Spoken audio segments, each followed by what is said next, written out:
الحمد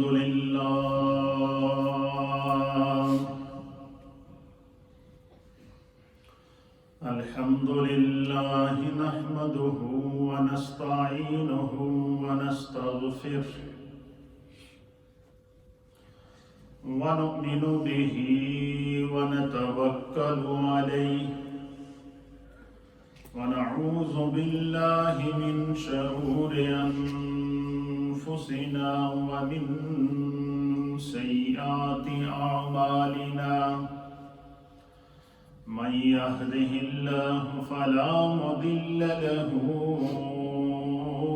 ومن يضلله فلا هادي له ونشهد أن لا إله إلا الله ونشهد أن سيدنا وسندنا ونبينا ومولانا محمدا عبده ورسوله أما بعد فأعوذ بالله من الشيطان الرجيم بسم الله الرحمن الرحيم ولا تقولوا لمن يقتل في سبيل الله أموات بل أحياء ولكن لا تشعرون وقال تعالى في مقام آخر قل لا أسألكم عليه أجرا إلا المودة في القربى وقال في مقام آخر فمن حاجك فيه من بعد ما جاءك من العلم فقل تعالوا ندعو أبناءنا وأبناءكم ونساءنا ونساءكم وأنفسنا وأنفسكم ثم نبتهل فنجعل لعنة الله على الكاذبين.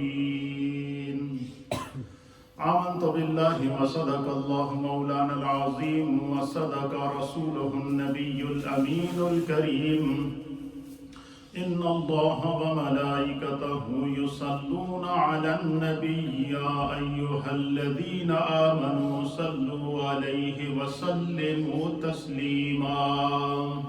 اللهم صل وسلم على سيد الأنبياء والمرسلين وعلى آله الطيبين وأصحابه الطاهرين أجمعين. الصلاة والسلام عليك يا سيدي يا رسول الله وعلى آلك وأصحابك يا سيدي يا حبيب الله. الصلاة والسلام عليك يا سيدي يا رسول الله وعلى آلك وأصحابك يا سيدي يا رحمة للعالمين. حمد و صلاۃ کے بعد اللہ رب العالمین کا لاکھ لاکھ شکر. مولا کریم کا بڑا ہی احسان ہے کہ جس رب کریم نے ہم گناہ گاروں کو شکل انسانی میں پیدا فرمایا اور ہمیں طرح طرح کے انعامات اور اکرامات سے نوازا. اس وقت محرم الحرام کے بابرکت مہینے میں ہم موجود ہیں اور آج 8 محرم الحرام ہے اور کل 9 اور پرسوں سنڈے کو 10 محرم الحرام یوم عاشورہ ہے. آج کے دن امام عالی مقام سید الشہداء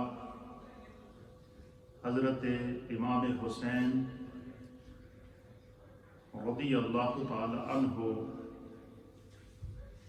اہل کوفہ کے اوپر اپنی تمام حجتیں تمام کر چکے تھے۔ مختلف مقامات پر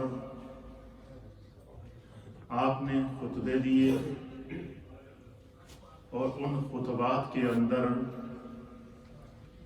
آپ نے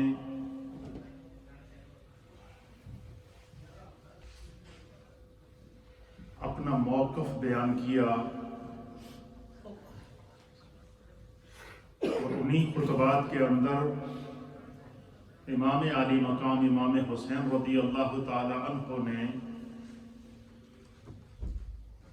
یزید اور یزیدیوں کا کردار اپنی زبان سے بیان کیا۔ انہی خطبات کے اندر امام عالی مقام نے وجہ بتائی کہ میں جو ذی الحج کے مہینے میں حج چھوڑ کر ذی الحج کے مہینے میں جب دنیا حرم کی طرف آ رہی تھی، جب دنیا حج کے لیے آ رہی تھی، تو میں نے حج جیسے فریضے کو چھوڑ کر کوفے کا سفر کیا۔ میرے سفر کرنے کی وجہ کیا تھی؟ ان وجوہات کو امام عالی مقام امام حسین رضی اللہ تعالی عنہ نے بیان کیا۔ ان خطبات کے اندر اپنا نقطۂ نظر بیان کیا اور نبی اکرم صلی اللہ تعالی علیہ وآلہ وسلم کی سنت کے مطابق آپ نے اتمام حجت کیا۔ آپ نے باطل کو اور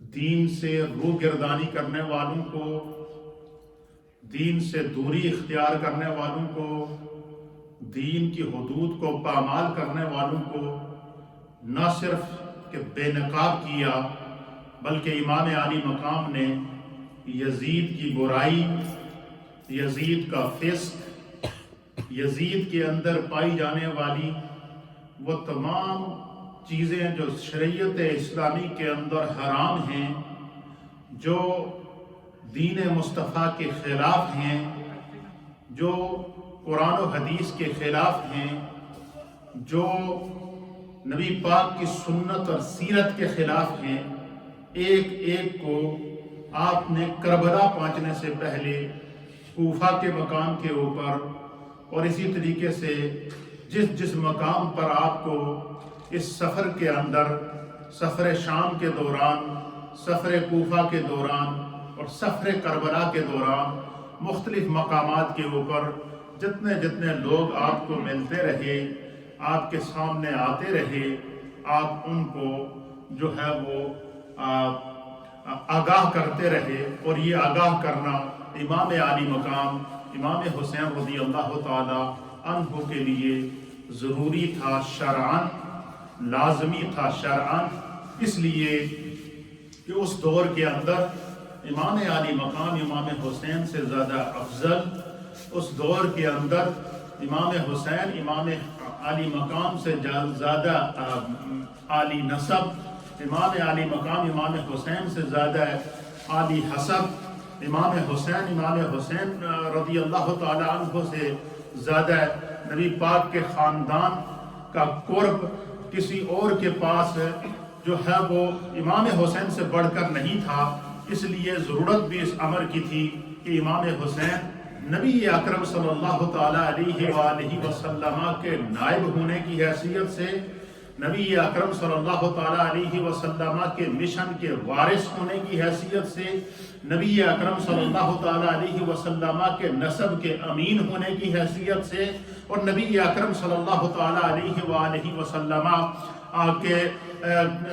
کے قرب کی وجہ سے جو ہے وہ امام عالی مقام امام حسین کو تمام حجتیں تمام کر لیتے، تاکہ قیامت تک آنے والی جو انسانیت ہے، جس نے نیکی پر قائم رہنا تھا، نیکی پر زندگی گزارنی تھی، سنت کو عام کرنا تھا، سنت مصطفیٰ کو زندہ کرنا تھا۔ حضرت امام علی مقام امام حسین نے قیامت تک آنے والی امت کو راہ دکھلا دی کہ قیامت تک نبی کا دین باقی رہے گا، اس لیے کہ قیامت تک نبی باقی ہے، قیامت تک نبی کی شریعت باقی رہے گی اس لیے کہ نبی کی شریعت باقی ہے، قیامت تک قرآن باقی رہے گا اس لیے قرآن باقی ہے۔ اس چیز کو سمجھنے کے لیے کہ امام علی مقام امام حسین نے جو اتنی بڑی قربانی پیش کی ہے، اتنا بڑا جو اللہ کے راستے میں جو ہے وہ آپ نے اپنے پورے خاندان کو قربان کر دیا، یہ وجہ کیا تھی؟ اس کی وجہ یہ تھی کہ امام علی مقام امام حسین کی جو تربیت تھی، آپ نے جو لمحات گزارے تھے، آپ کا جو بچپن گزرا تھا، وہ آغوش فاطمہ الزہرا رضی اللہ تعالی عنہا سیدہ کائنات میں گزرا تھا۔ آپ جو ہے وہ پرورش مولائے کائنات حیدر کرار حضرت علی المرتضیٰ کا خون تھے، اور آپ نبی اکرم نور مجسم جناب سید العالمین محمد الرسول اللہ صلی اللہ تعالی علیہ وآلہ وسلم کہ آپ نے حضرت امام علی مقام نے پیدائش سے لے کر اپنی زندگی کے 7 برس تک، کتنے برس تک؟ 7 سال اور کچھ ماہ اور کچھ دن امام علی مقام امام حسین رضی اللہ تعالیٰ عنہ نے تربیت مصطفیٰ میں گزارے، براہ راست میرے مصطفیٰ سے تربیت حاصل کی۔ اور اس کے بارے میں ہمارے مفسرین اور محدثین اور اہل سیرت نے لکھا ہے کہ جب امام علی مقام امام حسین اور امام علی مقام امام حسن مجتبی رضی اللہ تعالی عنہما، یہ 2 شہزادے سیدہ کائنات کے ہاں 1 سال کے وقفے سے پیدا ہوئے، یعنی امام حسن مجتبی رضی اللہ تعالی عنہ سن 3 ہجری کو پیدا ہوئے، اور امام علی مقام امام حسین رضی اللہ تعالی عنہ سن 4 ہجری میں پیدا ہوئے، اور نبی اکرم صلی اللہ تعالی علیہ وسلم کا جو وصال مبارک ہے وہ سن 11 ہجری میں ہوا۔ کب ہوا؟ 11 ہجری میں آپ کا وصال شریف ہوا۔ تو اس طرح حضرت امام علی مقام امام حسین رضی اللہ تعالیٰ عنہ نے نبی پاک کی صحبت کے اندر، نبی پاک کے قرب کے اندر، نبی پاک سے براہ راست 7 سال سے زائد عرصہ پرورش پائی۔ 7 سال تک حضور نے انہیں چلنا سکھایا، اس 7 سال میں میرے مصطفیٰ نے انہیں بولنا سکھایا، ان 7 سالوں میں میرے مصطفیٰ نے انہیں اس طرح سجدے کرنا سکھائے جس طرح خود سجدے کیے، ان 7 سالوں میں میرے مصطفیٰ نے ان کو اس طرح قیام سکھایا جس طرح خود قیام کیا، ان 7 سالوں میں میرے مصطفیٰ کریم نے انہیں تقویٰ اور طہارت اس طرح سکھائی، پہلے خود عمل کیا اور پھر امام علی مقام امام حسین کو جو ہے وہ ساتھ میں اس عمل کرا کر بتا دیا کہ حسین تیری جو تربیت میں براہ راست کر رہا ہوں، تیری زندگی سے میری سیرت کا ایک ایک نقش، تیری زندگی سے میری سیرت کا ایک ایک لمحہ، تیری زندگی سے میری سیرت کا ایک ایک عمل، تیری زندگی سے میری سیرت کا ایک ایک قول، تیری زندگی سے میری سیرت کا ایک ایک فعل، تیری زندگی سے میری سیرت کا نقش کائنات میں اس طرح آنا چاہیے کہ تو بولے تو تیرا قول لوگوں کے سینے میں نقش ہو جائے، تو چلے تو تیرا عمل لوگوں کے لیے حجت بن جائے، تو دیکھے تو تیرا دیکھنا لوگوں کے لیے سند بن جائے، تو خطبہ دے تو تیرا خطبہ قیامت کے لیے تاریخ کا حصہ بن جائے، تو عمل کرے تو قیامت تک کے لیے انسانیت کو اللہ کے دین پر عمل کرنے کی تربیت اور تعلیم مل جائے۔ یہ میرے مصطفیٰ نے امام علی مقام کی براہ راست تربیت کی۔ حضور علیہ السلام کی ایک حدیث ہے، آپ سنیں گے آپ کا ایمان تازہ ہو جائے گا۔ حضور علیہ السلام نے فرمایا اپنے وصال سے چند دن پہلے حضور نے صحابہ کو مخاطب کر کے فرمایا کہ میں تمہارے درمیان 2 چیزیں چھوڑ کے جا رہا ہوں۔ کیا چھوڑ کے جا رہا ہوں؟ 2 چیزیں، ذرا ذوق سے سنیے گا آپ کا ایمان تازہ ہوگا۔ حضور نے فرمایا میں تمہارے درمیان 2 چیزیں چھوڑ کے جا رہا ہوں، ان 2 چیزوں کے ساتھ اگر تم جڑے رہو گے تو تم نجات پاؤ گے، اور ان میں سے اگر کسی ایک کو بھی تم نے چھوڑ دیا تو تم گمراہ ہو جاؤ گے۔ کیا ہو جاؤ گے؟ اور صحابہ نے عرض کیا کہ یا رسول اللہ وہ 2 چیزیں کون سی ہیں جو آپ ہمارے درمیان چھوڑ کے جا رہے ہیں؟ کہ آپ دنیا سے ظاہری طور پر پردہ بھی فرما جائیں گے تو آپ کا وہ مشن ان 2 چیزوں کے ذریعے جاری و ساری رہے گا، حضور نے فرمایا تمہارے درمیان دو چیزیں چھوڑ کے جا رہا ہوں، ایک ہے کتاب اللہ اور دوسری ہے میری اہل بیت۔ کیا فرمایا؟ ایک ہے کتاب اللہ اور دوسری کیا ہے؟ میری اہل بیت، یہ تمہارے درمیان میں چھوڑ کے جا رہا ہوں، ان سے کبھی کٹنا نہیں، ان سے اگر تم کٹ گئے تو گمراہ ہو جاؤ گے، کٹ گئے تو تباہ ہو جاؤ گے، کٹ گئے تو راستے سے بھٹک جاؤ گے، کٹ گئے تو جنت کے راستے سے الگ ہو کر جہنم کے راستے پہ چلے جاؤ گے۔ اب آپ اندازہ لگائیں حضور نے کیا چیزیں چھوڑی تھی؟ دو، ایک آل اور دوسری کیا تھی؟ کتاب قرآن حکیم۔ امام علی مقام امام حسین آل رسول، امام علی مقام امام حسین جزو رسول، امام علی مقام امام حسین کو سرکار دو عالم صلی اللہ تعالی علیہ وسلم نے اپنے جگر کا ٹکڑا قرار دیا۔ حضور نے فرمایا کہ حسین منی و انا من حسین، حسین مجھ سے ہے اور میں حسین سے ہوں، یعنی حسین میرے وجود کا حصہ ہے، حسین کا عمل عمل رسول کہلایا، حسین کا کردار کردار رسول کہلایا۔ اور امام علی مقام امام حسین رضی اللہ تعالی عنہ کا جو کربلا کے اندر مارکا تھا، وہ مارکا اپنی مرضی سے نہیں تھا، ہر لمحے پر آپ کو رسول اللہ صلی اللہ تعالی علیہ وسلم کی تائید حاصل تھی، اس لیے کہ قیامت تک کے لیے حق کو آپ نے کہا۔ حضور نے فرمایا میں تمہارے درمیان کتاب اللہ اور اپنی اہل کو چھوڑ کے جا رہا ہوں۔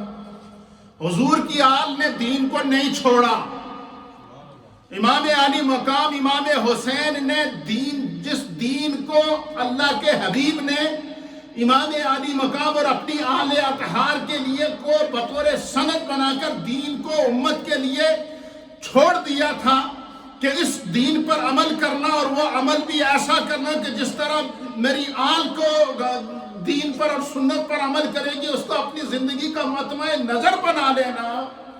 تو پھر کیا ہوا؟ اللہ اکبر، امام علی مقام نے دین نہیں چھوڑا۔ کیوں؟ کہ مصطفیٰ نے دین کو میری صورت میں حجت بنایا ہے۔ حضور نے فرمایا میری آل کو نہ چھوڑنا۔ آل کو نہ چھوڑنا کا مطلب کیا ہے؟ میری آل کے ساتھ وابستہ رہنا گویا دین کے ساتھ وابستگی ہے، میری آل کے ساتھ محبت گویا دین کے ساتھ محبت ہے، میری آل کے ساتھ محبت گویا سرکار دو عالم صلی اللہ تعالی علیہ وآلہ وسلم کے ساتھ محبت ہے۔ تو امام علی مقام امام حسین نے دین کو نہیں چھوڑا۔ کیوں؟ اس دین کو نافذ کرنے کے لیے، اس دین کے احکام کو لوگوں کے سینوں میں نقش کرنے کے لیے امام حسین پر ایک ایسی آزمائش آئی کہ آپ نے سوچا نبی پاک کا دین پہ آزمائش تو آ گئی ہے، دین مصطفیٰ بچ تو جائے گا، لیکن اس کے لیے امام علی مقام امام حسین کو 6 ماہ کے ننھے علی اصغر کو قربان کرنا پڑے گا۔ 6 ماہ کا بچہ احکام شریعت کا مکلف ہے نہیں ہوتا، اس پر نہ نماز فرض ہے، نہ روزہ فرض ہے، نہ جہاد فرض ہے، وہ معصوم ہوتا ہے، چھوٹا ہوتا ہے، اس کو پتہ ہی نہیں ہوتا، وہ لاشعوری کی زندگی کے اندر ہوتا ہے۔ 6 ماہ کے سیدنا علی اصغر رضی اللہ تعالیٰ عنہ کا امام علی مقام نے قربان کر کے بتا دیا کہ میں اپنا بیٹا تو قربان کر سکتا ہوں، نبی کے دین پر آنچ نہیں آنے دوں گا۔ پھر دیکھا دین مصطفیٰ بچ تو سکتا ہے، لیکن اس کے لیے نوجوان اولاد کو قربان کرنا پڑے گا۔ امام علی مقام حضرت امام علی اکبر کو قربان کر دیا۔ وہ علی اکبر جو شبیہ مصطفیٰ تھے، جن کو دیکھنے، جن کے چہرے میں چہرائے مصطفیٰ نظر آتا تھا، ان کو قربان کر دیا۔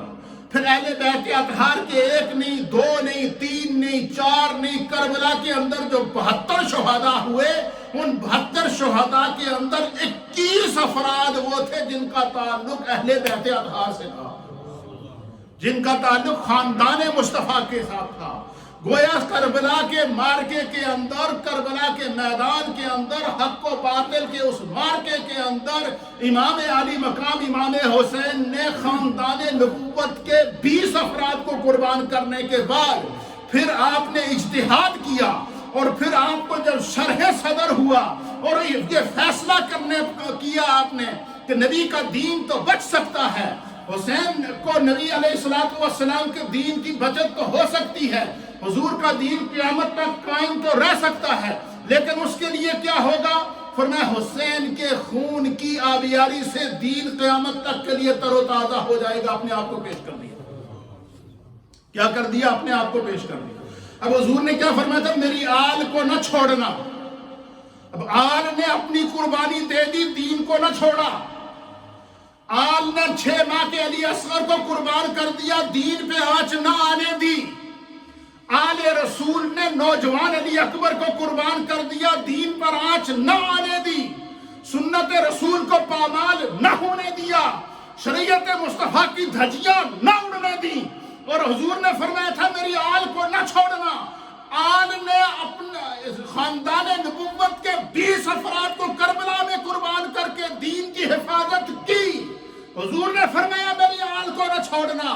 آل مصطفیٰ نے پھر حضرت امام علی مقام امام حسین نے اپنی قربانی پیش کر کے دین کو بچا لیا. کیا کر دیا؟ اس لیے حضور نے فرمایا تھا کہ میری آل سے کبھی نہ کٹنا، میری آل کا بغض اپنے سینے میں کبھی نہ رکھنا. ایک بات یہ. دوسرا نبی پاک نے کیا فرمایا اسی حدیث کے اندر کہ میں تمہارے درمیان اپنی آل کو اور کس کو چھوڑ کے جا رہا ہوں؟ کتاب اللہ کو چھوڑ کے جا رہا ہوں.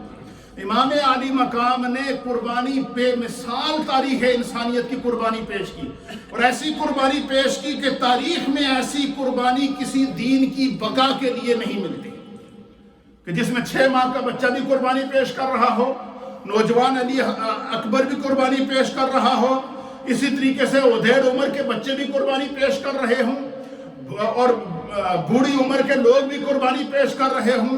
تو ہر طبقہ، انسانیت کی عمر کے ہر طبقے نے دین کو بچایا اپنی قربانی پیش کر کے. اور دوسرا نبی نے فرمایا تھا، نبی علیہ الصلوۃ والسلام نے، کہ میں کتاب اللہ کو تمہارے درمیان چھوڑ کے جا رہا ہوں. اب کتاب اللہ کو حضور نے اور اپنی آل کو چھوڑا، اور آل نے تو اپنا گھر بار سب کچھ لوٹا کر دین بچا لیا. اب جو حضور نے فرمایا کہ قرآن کو نہ چھوڑنا، قرآن کے دامن کو نہ چھوڑنا، اس میں آل کے لیے آل کے اسوے میں کون سی تعلیم ہے؟ تو امام علی مقام امام حسین نے اپنے کٹے ہوئے سر کو نیزے پہ چڑھا کر، اور نیزے پہ چڑھے ہوئے سر نے بھی قرآن پڑھ کے بتا دیا کہ حضور نے فرمایا تھا قرآن کو نہ چھوڑنا. حسین سر کٹا کر بھی قرآن پڑھ کر امت کو یہ پیغام دے رہا ہے کہ قرآن ہی مشن رسول ہے، قرآن ہی سیرت رسول ہے، قرآن ہی نبی پاک صلی اللہ تعالیٰ علیہ وسلم کے احکام پر عمل اور قرآن کے دامن سے وابستگی میں ہی نجات ہے. یہ امام علی مقام امام حسین کی شہادت کا ایک مختصر سا خلاصہ تھا. دوسرا یہ نبی اکرم صلی اللہ وہ کون سی وجوہات تھی جو چیز سمجھنے کی ہے اس کے اندر. آپ نے مقررین سے، علماء سے، خطباء سے بڑے بڑے واقعات سنے ہوں گے اور سنتے بھی رہے ہوں گے، لیکن میں آج آپ کو اس طرح توجہ دلواؤں گا کہ اتنی بڑی قربانی جو امام علی مقام امام حسین رضی اللہ تعالیٰ عنہ نے پیش کی، تو آپ کے پیش نظر اصل میں کیا وجہ تھی؟ آپ نے اتنی بڑی قربانی پیش کی، اس کی کیا وجہ تھی؟ آپ چاہتے تو مدینہ شریف میں بیٹھے رہتے، آپ چاہتے تو آپ کو سب سے بڑی جو ہے وہ وراثت، سب سے بڑا منصب، سب سے بڑی گدی، سب سے بڑی جان نشینی امام علی مقام امام حسین کو نبی پاک کی بارگاہ سے براہ راست ملی تھی. حسب کی وجہ سے، نسب کی وجہ سے، تربیت کی وجہ سے، تقوی کی وجہ سے، طہارت کی وجہ سے، قرب مصطفیٰ کی وجہ سے، اور ہر سہولت بھی آپ کے پاس موجود تھے، لاکھوں چاہنے والے بھی موجود تھے. اس کے باوجود آپ نے اتنا بڑا فیصلہ کیا، اس کی وجہ کیا تھی؟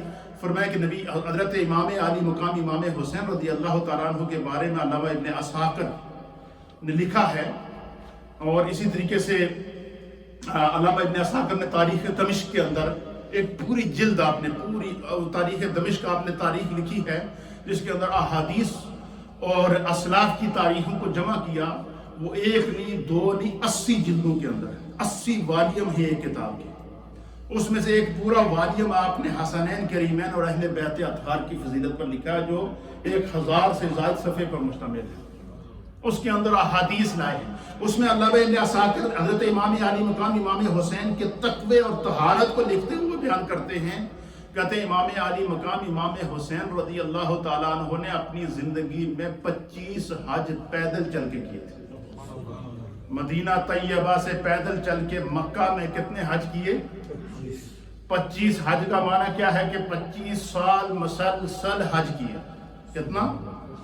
امام علی مقام امام حسین رضی اللہ تعالیٰ عنہ کی جب شہادت ہوئی کربلا کے میدان میں سن 61 ہجری میں 10 محرم الحرام کو، اس وقت آپ کی عمر مبارک 56 ایئر تھی. کتنی تھی؟ جوانی کی عمر، بالکل 56 ایئر تھی. اس کا معنی کیا ہوا؟ 56 ایئر کا معنی 56 ایئر سے آپ 25 سال نکالیں، باقی کتنی بچتی ہے؟ 21 ایئرز. کتنی؟ 31 ایئرز.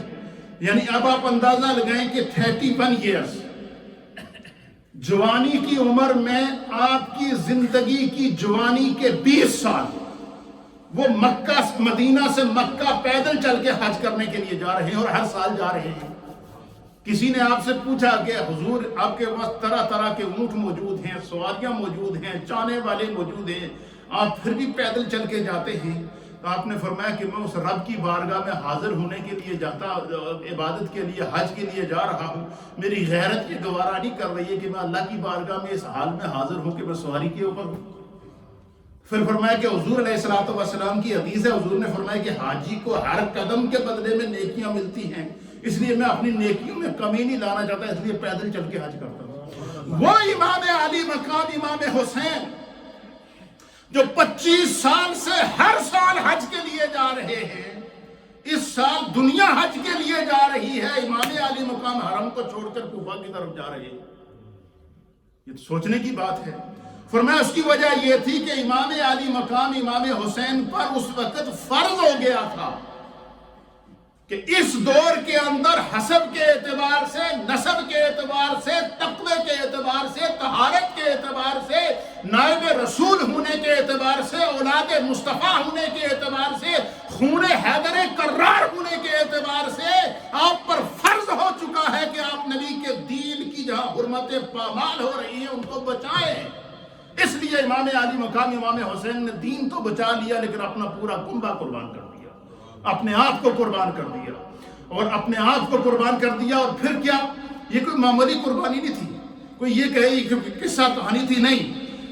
جب اہل کوفہ نے آپ کو ہزاروں کی تعداد میں خط لکھے کہ یزید کا ظلم و ستم اپنے عروج پر ہے، یزید نے شریعت کی دھجیاں اڑا دی ہیں، یزید کی حکومت میں شراب نوشی عام ہو رہی ہے، یزید کی حکومت میں زناکاری عام ہو رہی ہے، یزید کی حکومت کے اندر طرح طرح کے جو ہے وہ ظلم و ستم ہیں، لہٰذا آپ آل رسول ہیں، آپ ابن رسول ہیں، آپ خاندان رسول ہیں، آپ نے براہ راست نبی پاک کی بارگاہ سے تعلیم حاصل کی ہے، اس لیے آپ آئیں تو اہل کوفہ آپ پر بیعت کریں گے. جب علماء اور محدثین نے لکھا ہے کہ جب عامت المسلمین کی طرف سے جو ہے وہ آپ کو امیر بننے کے لیے درخواست پیش کر دی گئی تھی، اور یہ بتا دیا گیا تھا کہ اس دور میں ہر اعتبار سے آپ جو ہے وہ اس قابل ہیں کہ آپ جو ہے وہ مسلمانوں کی حکومت اور مسلمانوں کی ترجمانی اور دین کی حفاظت کریں، تو امام علی مقام اگر نہیں چاہتے تو فرمایا گناہگار ہوتے. اس لیے آپ نے دین بچانا تھا. آپ وہاں سے 25 ہر سال حج کرنے والا آج حرم چھوڑ کر کوفے کی طرف جا رہا ہے. اب جب کوفہ میں پہنچے تو وہاں یزیدی فوجوں کو، یزید کو اور یزیدیوں کو خبر ہو چکی تھی کہ امام علی مقام کوفہ آ رہے ہیں. امام علی مقام کے آنے سے پہلے مسلم بن عقیل کو شہید کرنا، امام علی مقام سے آنے سے پہلے کوفیوں کے اوپر جو وہ طرح طرح کے ان کو دھمکا کر ڈرا کر انہوں نے جو ہے وہ اور کوفیوں کا وہاں سے بے وفائی کر کے پھر جانا. جب امام علی مقام وہاں پہنچے تو اس وقت آپ نے خطبہ دیا. اب وہ خطبہ سنیں. یہ وہ الفاظ ہیں جو امام علی مقام امام حسین رضی اللہ تعالی عنہ نے اہل کوفہ کے سامنے خطبہ دے کر اپنا موقف بیان کیا کہ میں کیوں یزید کی بیعت نہیں کر رہا ہوں. میں نے اپنی آنکھوں سے کیا دیکھا ہے اور اپنے کانوں سے کیا سنا ہے، اس کو امام علی مقام امام حسین خود بیان کرتے ہیں. علامہ ابن اسیر جزری رحمۃ اللہ علیہ نے اس خطبے کو نقل کیا ہے. علامہ ابن کثیر نے تاریخ ابن کثیر کے اندر اس خطبے کو نقل کیا ہے. علامہ ابن جریر طبری نے تاریخ الملوک تاریخ طبری کے اندر اس خطبے کو نقل کیا ہے. آپ فرماتے ہیں کہ امام حسین بن علی رضی اللہ تعالی عنہ کا یزید کی بیعت نہ کرنا، اہل کوفہ کی دعوت پر بیعت لینے کے لیے جانا، یہ کسی نفسانیت کی بنا پر نہیں تھا۔ کیا لکھتے ہیں ہمارے اہل سیر؟ یہ کسی ذات کی بنا پر یا اقتدار کی ہوس کی خاطر نہیں تھا، یا طلب اقتدار کی خاطر امام حسین وہاں نہیں گئے تھے۔ اور اگر آپ کی جنگ کی خاطر جاتے تو خالی ایک اعلان کرتے، پورا اہل مدینہ آپ کے ساتھ جاتا۔ آپ حج کے موقع کے اوپر ہزاروں لوگ حج کرنے کے لیے حرم کے اندر آ چکے تھے، آپ یہ اعلان کرتے کہ ہم نے یزید کے بتلان کو اس کے مقابلے میں جنگ کرنی ہے، تو لوگ سارے کے سارے آپ کے ساتھ کھڑے ہو جاتے۔ آپ اس کی غرض سے، جنگ کی غرض سے وہاں سے نہ نکلے۔ فرمایا کہ یہ اقتدار کی طلب کی خاطر نہیں تھا، محض اس وجہ سے تھا کہ آپ شرع صدر سے یہ سمجھتے تھے کہ یزید کی بیعت کرنا در حقیقت اس کے شرعی کاموں کی، اس کے غیر شرعی کاموں کی تائید کرنا ہے۔ یزید کی بیعت کرنا در حقیقت امام حسین کیا کرتے ہیں، اس کے غیر شرعی کاموں کی تائید کرنا، اس کے غیر شرعی کاموں میں اس کی معاونت کرنا، اس کے غیر شرعی کاموں میں اس کا ہاتھ بٹھانا۔ اور قیامت تک کے لیے لوگ اگر برائی کرتے ہیں اور ان کو کوئی برائی کے لیے روکتا تو وہ کہہ دیتے ہیں کہ تم حسین ابن علی سے افضل ہو، انہوں نے تو یزید فاسق و فاجر کی بیعت کر لی تھی۔ اگر آپ کسی کو کہتے کہ اللہ نے شراب کو حرام کر دیا ہے، تم شراب نہ پیو، وہ اٹھ کے کہتا کہ امام حسین نے ایک شرابی کی بیعت کر لی تھی، تم کون ہوتے ہو ہمیں منع کرنے والے؟ اگر کوئی کسی کو منع کرتا کہ بھائی جو ہے وہ یہ زنا کرنا اللہ نے قرآن میں حرام لکھا ہے، اس کے قریب بھی نہ جاؤ، تو کوئی بندہ کھڑا ہو کر یہ کہہ سکتا تھا کہ تم کون ہوتے ہو منع کرنے والے؟ امام علی مقام نے ایک زانی کی یزید کی بیعت کی ہے، نعوذ باللہ۔ اس لیے امام علی مقام امام حسین نے اپنی قربانی تو دے دی، لیکن دین کو بچا دیا، شریعت کو بچا دیا، حدود الہی کو بچا دیا۔ یہ علامہ ابن اسیر جزری نے لکھا ہے۔ علامہ ابن جریر طبری، تاریخ امم والملوک، تاریخ طبری جس کو کہتے ہیں، آپ اس کے اندر لکھتے ہیں کہ حضرت امام حسین رضی اللہ تعالیٰ عنہ کا وہ تاریخی خطبہ جو آپ نے اہل کوفہ کے سامنے دیا، اور اس میں آپ نے اپنا موقف بیان کیا کہ میں یزید کی بیعت کیوں نہیں کر رہا ہوں، وہ کیا ہے؟ آپ کہتے ہیں کہ جو انہوں نے حر بن یزید تمیمی کے لشکر کے سامنے دیا تھا، اس خطبے میں امام علی مقام امام حسین نے جو حقائق بیان کیے تھے، جن کی بنا پر آپ نے یہ قدم اٹھایا اور یزید کی بیعت نہیں کی۔ اور وہ خطبہ کیا تھا؟ سنیے، اس خطبے پر بات کو ختم کرتے ہیں۔ آپ نے حر بن یزید تمیمی، اس کے قافلے کے سامنے آپ نے خطبہ دیا، فرمایا یا ایھا الناس، امام حسین اہل کوفہ کو خطبہ دے رہے ہیں، کیا کریں؟ یا ایھا الناس، ہے لوگوں، رسول اللہ صلی اللہ تعالیٰ علیہ وسلم کی حدیث ہے۔ یہ حدیث کون بیان کر رہا ہے؟ میرے حسین بیان کر رہے ہیں۔ اور کس کو بیان کر رہے ہیں؟ اہل کوفہ کو بیان کر رہے ہیں، ان کوفیوں کو بیان کر رہے ہیں جنہوں نے خط لکھ کر آپ کو بلایا تھا کہ ہم آپ کی بیعت کریں گے، اور جب پتہ چلا کہ شہید ہو گئے تو اس کے بعد پھر رونا پیٹنا شروع کر دیا، یہ کیا ہو گیا؟ اب سنیے، کہتے ہیں کہ امام علی مقام نے خطبہ دیا کہ رسول اللہ صلی اللہ علیہ وسلم کی حدیث ہے کہ حضور علیہ السلام نے فرمایا کہ جس شخص نے دیکھا، حضور نے فرمایا کہ جس شخص نے یہ دیکھا کہ ظالم حکمران اللہ کے حرام کو حلال کر رہا ہے، اللہ کے عہد کو توڑ رہا ہے، اور رسول اللہ صلی اللہ علیہ وسلم کی سنت کی مخالفت کر رہا ہے، اور اللہ کے بندوں کے ساتھ ظلم اور زیادتی کر رہا ہے، پھر بھی وہ شخص اپنے قول اور فعل سے اس حکمران کو بدلنے کی کوشش نہ کرے، تو اللہ تعالیٰ پر یہ حق ہے کہ قیامت کے دن اللہ بھی اس کو اسی طبقے سے اٹھائے، اس ظالموں کے طبقے سے۔ گویا امام علی مقام امام حسین کا یزید کی بیعت نہ کرنا اور قیامت تک کے لیے امت کو یہ درس دے دینا کہ کبھی بھی باطل کی بیعت نہ کرنا، فاسق و فاجر کی بیعت نہ کرنا، کسی ملعون کی بیعت نہ کرنا، کسی ایسے شخص کی بیعت نہ کرنا جو اللہ کے دین کی اعلانیہ دھجیاں اڑا رہے ہو۔ فرمایا کہ امام علی مقام امام حسین نے فرمایا کہ یہ حدیث میرے سامنے ہے تو میں یزیدی نہیں بننا چاہتا، میں ظالم نہیں بننا چاہتا، میں فاسق نہیں بننا چاہتا، کیونکہ میرے اسوے میں تمہیں اسوہ رسول نظر آ رہا ہے، میرے کردار میں تمہیں کردار رسول نظر آ رہا ہے، میرے افکار میں تمہیں افکار رسول نظر آ رہے ہیں، میرے نسب میں تمہیں نسب رسول نظر آ رہا ہے، میرے حسب میں تمہیں حسب رسول نظر آ رہا ہے، میرے عمل کے اندر تمہیں عمل رسول نظر آ رہا ہے۔ تو رسول اللہ کا عمل تو یہ ہے کہ اللہ فرماتا ہے لَقَدْ كَانَ لَكُمْ فِي رَسُولِ اللَّهِ أُسْوَةٌ حَسَنَةٌ۔ رسول اللہ کا عمل تو یہ ہے کہ اللہ نے حضور پر وحی کے ذریعے شراب کو حرام کر دیا ہے۔ رسول اللہ کا عمل تو یہ ہے کہ اللہ نے سورہ نور کے اندر زنا کی حرمت کو بیان کر دیا ہے۔ اللہ تعالیٰ نے بے حیائی اور برائی اور فحاشی کو ختم کر کے ایک دستور اسلامی قرآن کی صورت میں اہل ایمان کو قیامت تک دے دیا ہے۔ تو امام عالی مقام امام حسین رضی اللہ تعالیٰ عنہ نے یہ خطبہ اس مقام پر دیا۔ پھر فرمایا سنو لوگو، پھر آپ نے یزیدیوں کے کردار کو اپنی زبان سے بیان کیا۔ فرمایا یا ایھا الناس، اے لوگو سنو، ان لوگوں نے شیطان کی اطاعت کا التزام کیا۔ امام حسین کے نزدیک یزید شیطان کا متی تھا، رحمان کا متی نہیں تھا۔ یزید شیطان کے راستے پر کاربند تھا، تو وہ یزید کی بیعت کرنا شیطان کی بیعت کرنا تھا ان کے نزدیک۔ فرمایا ان لوگوں نے شیطان کی اطاعت کا الزام کر لیا ہے اور رحمان کی اطاعت چھوڑ دی ہے۔ یہ کون کہہ رہا ہے؟ امام علی مقام امام حسین فرما رہے ہیں۔ اور فرمایا ان لوگوں نے فساد برپا کیا ہے اور اللہ کی حدود کو معطل کر دیا ہے، بتاؤ میں ان کی بیعت کیسے کروں؟ پھر آپ نے فرمایا کہ ان لوگوں نے اللہ تعالیٰ کے حلال کو حرام اور حرام کو حلال کر لیا ہے۔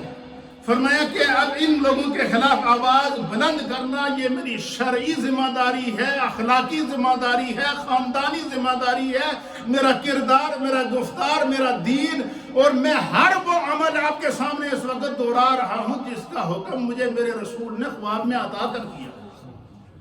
تو یہ بہت بڑی ایک دردناک داستان ہے جسے امام علی مقام امام حسین نے اتنی بڑی قربانی پیش کی ہے۔ انشاءاللہ اس کی تمام تفصیلات کہ امام علی مقام نے وہ کون سی وجوہات تھی جن کی بنا پر یزید کی بیعت نہیں کی، اس کے اوپر 5 احادیث اور ہیں جو انشاءاللہ ہم آپ کو منڈے کو بھی بیان کریں گے، اور دیگر آگے آنے والے جتنے بھی یہ پورا مہینہ ہے اس کے اندر پوری شہادت امام علی مقام کا جو مقصد ہے وہ بیان کریں گے تاکہ ہمیں پتہ چل سکے۔ تو چونکہ کل عاشورہ 9 محرم ہے اور 10 محرم ہے، تو حضور علیہ السلام نے 9 اور 10 محرم کو خود بھی روزہ رکھا ہے اور اپنی امت کو بھی روزہ رکھنے کی تعلیم ارشاد فرمائی ہے۔ مقدس دن ہے عاشورہ کا دن، اس کی شریعت کے اندر بہت بڑی اہمیت ہے۔